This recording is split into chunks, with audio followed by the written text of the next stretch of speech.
Hey guys, for today's video, I will show you how to add a personal checking account or a bank account to your Amazon account.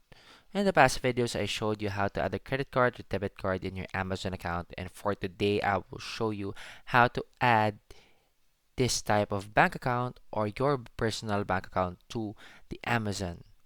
So first of all, we go to the right hand side, as usual, accounts and lists. Press accounts. After we press account, we see this famous Amazon features home pages. So we go to your payments. After we go to your payments, here it's similar on how to add a credit card. We just add the payment method. Once we click add the payment method here, we scroll down and we see how to add personal checking account. So add a personal checking account. Afterwards, here we will put your name and your account, bank routing number 9 digits, checking account number 17 digits, rechecking account number, then let's see your ID or driver's license.